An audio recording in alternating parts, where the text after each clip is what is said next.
మరి పథకాలు ఏం అందుతున్నాయి? ఏం కథ? ఆయన పెట్టిన అన్ని కరెక్ట్ ఉన్నాయంటారా? లేవంటారా? అంటే ఉన్నాయి, కొన్ని వరకు ఉన్నాయి, ఇంకా రిమైనింగ్ ఏవైతే లేవు. ఏ పథకాలు కూడా కాంగ్రెస్ ఏం చేయట్లేదు, బీఆర్ఎస్ ఏం చేయలేదు. తెలంగాణ వచ్చినాక మా బతుకులు బాగుంటాయి అనుకుంటే ఇంకా అధ్వాన్నమైనదని తెలంగాణ ప్రజలు అనుకుంటున్నారు. ఈ రెండు ప్రభుత్వాలు తెలంగాణకు ఒరగబెట్టింది ఏం లేదు. ఇప్పుడు రాను రాను కాంగ్రెస్ తగ్గుతుందంటే వాళ్ళ పరిపాలన బాగాలేక, అందులో తెలంగాణ పరిపాలన అయితే విఫలమైందని చెప్పుకోవాలి. దళిత బంధు ఎవరు పోయినాయి? వాళ్ళకు పోయినాయి. ఆడుండే కదా దెబ్బతిన్నారు. నాయన నమస్తే. నమస్కారం. వ్యూహం తెలంగాణ నుంచి వస్తున్నాము. ప్రస్తుతం ఇప్పుడు ప్రభుత్వం వచ్చి 3 ఏళ్ళు అవుతుంది. మరి పథకాలు ఏం అందుతున్నాయి? ఏం కథ?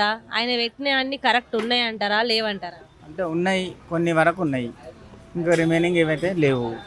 దాని గురించి ఏవి లేవు అని అంటే ఇప్పుడు మహిళా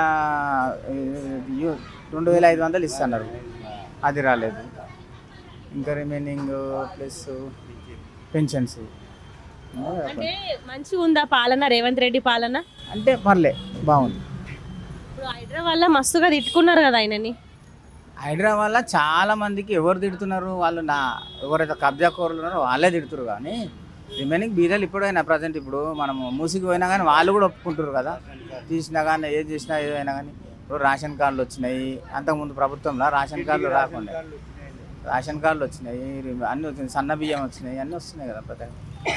అంటే చాలా మంది తిడుతున్నారు, ఏం ప్రభుత్వమో ఏమో, అసలు మా కేసీఆర్ ఏ ఉంటే మంచిగుండు అని మత్తుగా మాట్లాడుతున్నారు. ఇప్పుడు కేసీఆర్ ఉన్నప్పుడు కేసీఆర్ తిట్టలేదా? చీరల గురించి వాళ్ళ బిడ్డను ఎంత తిట్టిర్రు? ఇప్పుడున్న చీరలు అప్పుడు ఉన్న చీరలు ఎత్తున్నాయి, దానికి దీనికి ఎంత చాలా అపారం ఉంది. అది కూడా ఆలోచిస్తారు ప్రజెంట్, ఇప్పుడు కూడా ఆలోచిస్తారు. వాళ్ళని చాలా తిట్టిర్రు. ఇప్పుడు ఏదంటే వాళ్ళలో గ్రూప్ వాళ్ళు ఎవరు టీఆర్ఎస్ వాళ్ళు తప్ప జనరల్ పబ్లిక్ ఎవరు తిడతలేరు. ఇప్పుడు రైతు భరోసా కానీ మనకు ఇది రుణమాఫీ సింగిల్ హ్యాండ్ చేశారు కదా, దాంట్లో రుణమాఫీలో మా వాళ్ళు కూడా ఉన్నారు, మా రిలేషన్స్ కూడా ఉన్నారు, బెనిఫిట్ పొందని చాలా మంది. రైతు బంధు పడతలేదు అంటారు. ఊర్లలోకి పోయి అడిగిన నేను మొన్న పోయిన, రైతు బంధు పడతలేదు, ఈ పంట వేసుకుందాం అంటే తక్లీఫ్ అవుతుంది అని.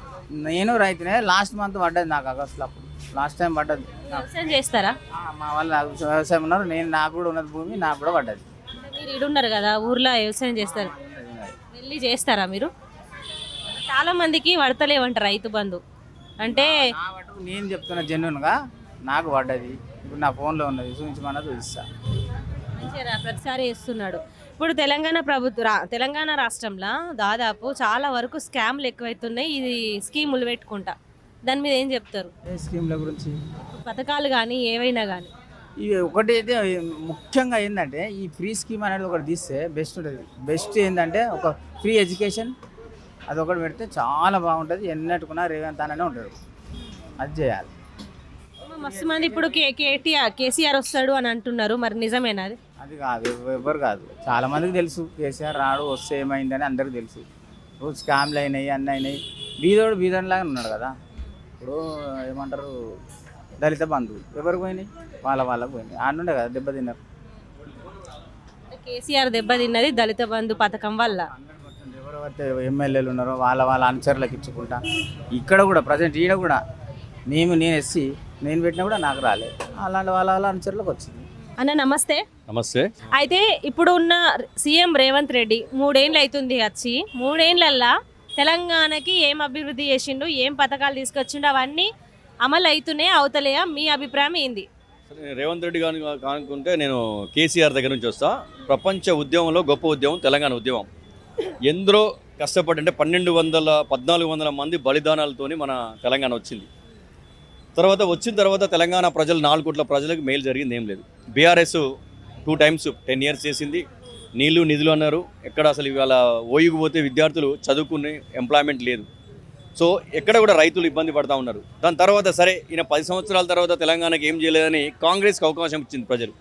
కాంగ్రెస్ కూడా మరి అదే రీతిలో ఉంది. అంటే ఈ రెండు ప్రభుత్వాలు తెలంగాణకు ఒరగబెట్టింది ఏం లేదు. నెక్స్ట్ ఎలక్షన్లో మాత్రం ఈ రెండు ప్రభుత్వాలు పని చేయలేదు కాబట్టి వాళ్ళు నెక్స్ట్ ఏ పార్టీకి వేయాలి, ఏ నాయకులకి వేయాలని ఆలోచిస్తుందో తెలంగాణ ప్రజానీకం, 4 కోట్ల ప్రజానీకం. అంటే అంత ఆలోచించేలాగా వీళ్ళు పథకాలు ఏం చేస్తలేరంటారా? ఎస్, ఏం చేస్తున్నారండి.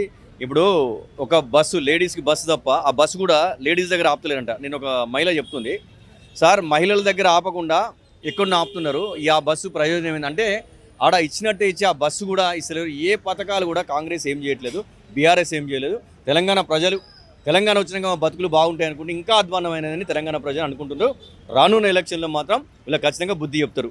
కాంగ్రెస్కి చెప్తారు, బీఆర్ఎస్ చెప్తారు. మొన్నటికి మొన్న అన్న పవన్ కళ్యాణ్ కూడా వచ్చి మొత్తం అలసలు చేసిపోయాడు. మరి అదేమన్నా ఇంట్లో దిగే ప్రయత్నం ఉంటుందంటవా? తప్పకుండా అండి. ఫస్ట్ బీఆర్ఎస్కి ఇచ్చిర్రు, చేయలేని కాంగ్రెస్కి ఇచ్చిర్రు. వీళ్ళిద్దరు అయినప్పుడు ఇంకొక ఎవరైనా చేస్తారంటే వాళ్ళకి తప్పకుండా ఇస్తారు. ఇవాళ ఎన్డీఏ ప్రభుత్వము థర్డ్ టైం వచ్చింది అంటే వచ్చిందంటే ఫస్ట్ సెకండ్ థర్డ్ టైం వచ్చిందంటే ఖచ్చితంగా ఆ ప్రభుత్వాన్ని ప్రజలు కోరుకుంటారు దేశవ్యాప్తంగా. రానున్న రోజులలో ఇక్కడ కూడా ప్రజా తీర్పు చూడండి, తమిళనాడులో ఎట్లా తీర్పు ఇచ్చింది అంటే వాళ్ళు పనిచేయలేని ఒక విజయ్కి ఒక సినీ నటుడికి ఇచ్చారు అంటే ఈయన పని చేస్తారని. రేపు తెలంగాణ కూడా జరగబోయేది అదే. అంటే ఈ రెండు కాకుండా చూస్తే ఇప్పుడు టీఆర్ఎస్ కవితమ్మ పెట్టింది పార్టీ, మరి దాన్ని కూడా ఎన్నుకునే అవకాశం ఉందంటారా? టీఆర్ఎస్కు డిపాజిట్ రావు. టీఆర్ఎస్ విషయం చెప్తున్నా, ప్రజలు తెలుగు కలవాళ్ళు, తెలంగాణ ప్రజలు చాలా మేధావులు. ఎందుకు తెలివి ఓటేయరంటే ఆమె ఒకటే మాట చెప్తా. ఇవాళ కేసీఆర్ తండ్రియా, కేటీఆర్ అన్ననా, హరీష్ రావు భావన, అక్కడ నువ్వు కవిత ఎక్కడో తెలియదు, కవిత ఎవరో తెలియదు, కవిత అక్కనే బిరుదిచ్చారు తెలంగాణ ప్రజలు. ఎక్కడిచ్చారంటే బీఆర్ఎస్లో. ఇలా బీఆర్ఎస్ నీ ఫ్యామిలీని పక్కన పెట్టి నువ్వు వచ్చినావంటే ఎవరు తప్పు చేసిర్రు? ఇది ప్రజలకు ఫస్ట్ చెప్పాలి, తెలంగాణ ప్రజలకు. మీరు కవిత గారు తప్పు చేసిర్రా లేదా కేసీఆర్, కేటీఆర్, హరీష్ రావు తప్పు చేసిందా? వాళ్ళ మధ్యలో ఎందుకు పార్టీలు రెండు పెట్టాల్సి వచ్చినాయి? వాళ్ళ మధ్యలో ఏదో జరుగుతున్నాయి కదా. అంటే తెలంగాణ ప్రజలు మోసం చేసిరు కదా. అటు తండ్రి అయినా చేయవచ్చు, అన్న చేయవచ్చు, బావ చేయవచ్చు, లేదా కవిత గారు అని చేయవచ్చు. ఫస్ట్ దానికి క్లారిటీ ఇవ్వాలి తెలంగాణ ప్రజలకు. ఇప్పుడు ఆమెకు ఓట్లు కాదు కదా, డిపాజిట్ రాదు కవిత. అయితే ఇవాళ ఆమె మొత్తం నికాసుగా దీక్ష కూర్చుంది ఉప్పల్ బగాయత్ దగ్గర. అంటే ఉద్యమ కళాకారులకి 200 గజాల జాగాల కోసం. మరి దాని మీద ఏం చెప్తారు మీరు? ఇప్పుడు ఒకటండి, కవిత గారు ఇప్పుడు మీటింగ్లు పెడితే జనాలు వస్తలేరు, ఏదో ఒకటి టాపిక్ పట్టుకోవాలి. నేనేమంటుండే, కవిత 10 సంవత్సరాలు ఉన్నప్పుడు తండ్రిని ఎందుకు అడగలే ఈ మాట, అన్నని ఎందుకు అడగలే ఈ మాట, బావని ఎందుకు అడగలే మాట. ఇప్పుడు ఎందుకు అడుగుతుంటే ఆయన సొంత లాభం గురించి, ఆమె పార్టీ డెవలప్ కావాలి. కానీ తెలంగాణ ప్రజల మీద ప్రేమ పుట్టాలంటే 10 సంవత్సరాలు నువ్వు అడగాల్సింది కదా, ఎందుకు అడగలేదు? అక్కడ అర్థమైపోతుంది మనకు, ఆమె స్వార్థపూర్వకంగా రాజకీయాలు చేస్తుంది. అలాంటి రాజకీయ నాయకులు తెలంగాణ ప్రజలు క్షమించారు. అడుగుతున్నా బరాబర్గా ఇప్పుడున్న సీఎం రేవంత్ రెడ్డికి ఏం సవాల్ విసురుతారు? నేను సీఎం రేవంత్ రెడ్డి సవాల్ కాదు, రాహుల్ గాంధీకే విసురుతున్నా. ఇవాళ దేశవ్యాప్తంగా అన్ని రాష్ట్రాల నుంచి కాంగ్రెస్ అయిపోతుంది. 2 రాష్ట్రాలు ఉన్నాయి, ఇది కర్ణాటక ఉంది, ఇక్కడ ఉంది. రానున్న రోజుల్లో జాతీయ పార్టీని కాపాడుకోవాలంటే మీరు ఈ 2 రాష్ట్రాలు కాదు, దేశం మొత్తము మంచి చేసి కాంగ్రెస్ నిలబెట్టండి. ఎందుకంటే గాంధీ ఫ్యామిలీ నుంచి కాంగ్రెస్ వస్తుంది, చాలామంది మా తాతలు కాంగ్రెస్కి గెలిచారు. ఇప్పుడు రాను కాంగ్రెస్ తగ్గుతుందంటే వాళ్ళ పరిపాలన బాగాలేక, అందులో తెలంగాణ పరిపాలన అయితే మన గవర్నమెంట్ ఏదైతే ప్రభుత్వం ఉందో ఆ ప్రభుత్వం విఫలమైందని చెప్పుకోవాలి. ప్రజలకు ఇచ్చిన హామీలను మాత్రం నెరవేర్చలేదు.